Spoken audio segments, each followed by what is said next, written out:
Beautiful. Well, thank you all for coming here today. This scenario plays out regularly in every corner of our city, from Fontainebleau to Roseland. Parents decide that the route to school is too dangerous for their children to walk, so they opt to drive them instead. This puts one more car on the road, which makes the problem worse.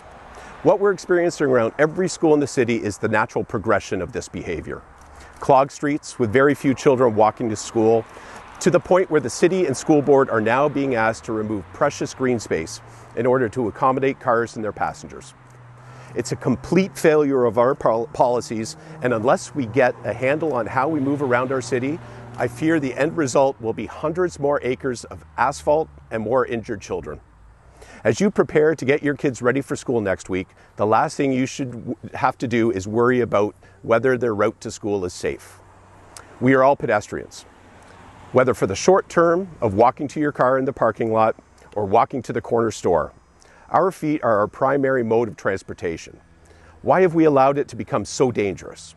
Why have we designed it out of our lives? Going for a walk is one of the great joys we can have after a busy day at work.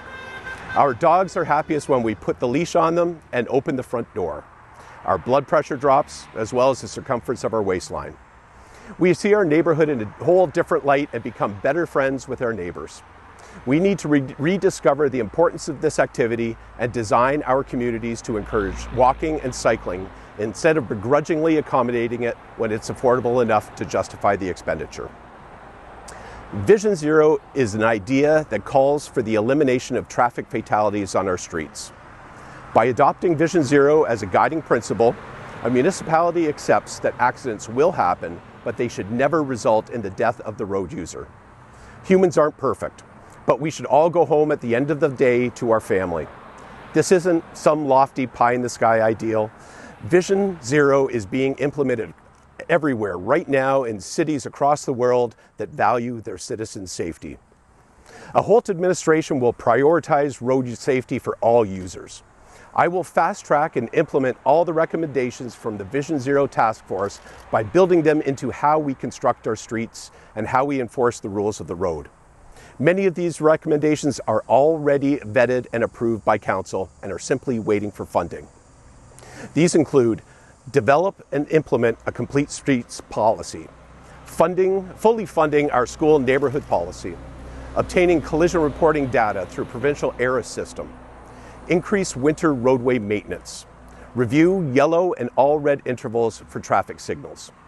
In addition to these, we will implement the establishment of the Fatal Collision Response Team, target speed requirements for new construction and roadway projects, include collision history as a factor in prioritizing capital projects, adjust project prioritization criteria in the Active Transportation Master Plan, require transportation impact studies for new developments to include a full multimodal review, and finally, speed limit reductions and expand electronic speed and red light enforcement.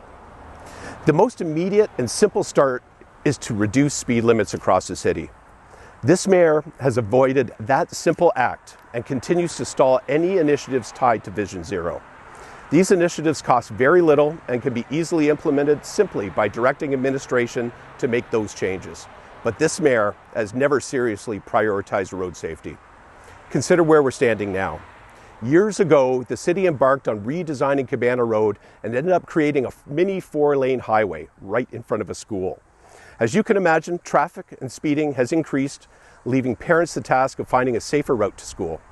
I have to give a shout out now to Councillor McKenzie, who advocated for the crosswalk here to give parents a sense of comfort as their kids make their way across what my opponent has called a world-class roadway. I can tell you, world-class roadways don't have parents worried sick that their kids won't get hit by a car when simply walking to school. Under my leadership, I will make your children's safety a priority in how we design and build road infrastructure going forward.